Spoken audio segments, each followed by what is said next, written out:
V koprski Pretovski palači so predstavili nov mednarodni turistični projekt Tur Sub, s katerim vabijo obiskovalce občin Koper in italijanskih Caorle in Gradež k odkrivanju sveta pod morsko gladino.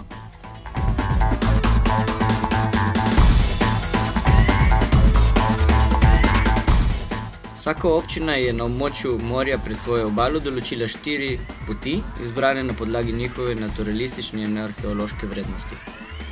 Torej, če iz zornega kota varovanja kulturne dediščine, namreč tega zornega kota prihajam, bi si želel, da bi ta projekt seveda dobil krila. Želim si, da bi glede na to, na informacije, ki jih imamo o Slovenskem morju in tudi seveda informacije iz celotnega tržaškega deliva, torej tudi z italijanske strani, poznamo veliko točk kulturne dediščine, za katere sem prepričan, da bi morda v povezavi tudi z drugimi občinami poskusili ustvariti neko širšo zadevo, ki se lahko seveda naprej imenuje Tur Sub, ki bi pa zaokrožila pravzaprav cel tržaški. 4 koprske podvodne poti omogočajo bližnji ogled različnih arheoloških ostankov iz različnih obdobij, od vojaške ladje Kec do Stojanove barke, znanega Reksa in nenazadnje dobro ohranjenega primerka rimskega gojišča Rib v zlivu Svetega Jerneja blizu Ankarana. Rimski brodolom, ki bi ga nekoč želeli predstaviti, seveda po vseh teh stvareh je na prvi pogoj ta, da se stvari razliščajo in seveda fizično zavarujejo tako, da ni možna več destrukcija ne z tovornimi oziroma s plovili na morju, ribiči in tako naprej,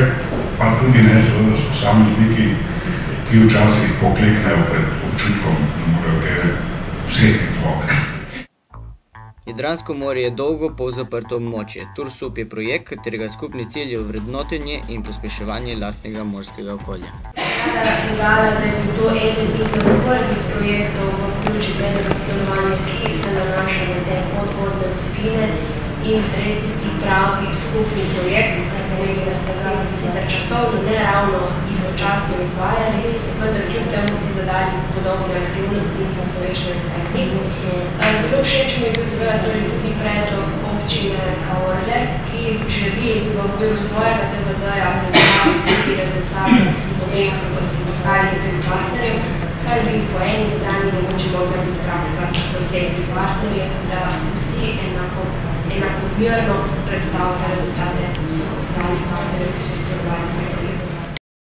V prostorih Centra eksperimentov na Kidričevi ulici v Kopru so za obiskovalce odprli posebno informativno točko, kjer lahko turist najde vse potrebne informacije, tudi tiste, ki so pomembne za varen potop. Je vodič za tiste, ki bodo se podali na te poti in tudi 12 itinerarij, spravi 12 podvodnih poti. Vsaka pot je opisana za podatke, ki so bili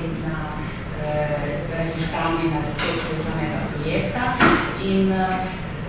prikazane so vse poti z vsemi meritvami, ki so bile na razpolago. Prav tako je bila oblikovana skupna zloženka, kjer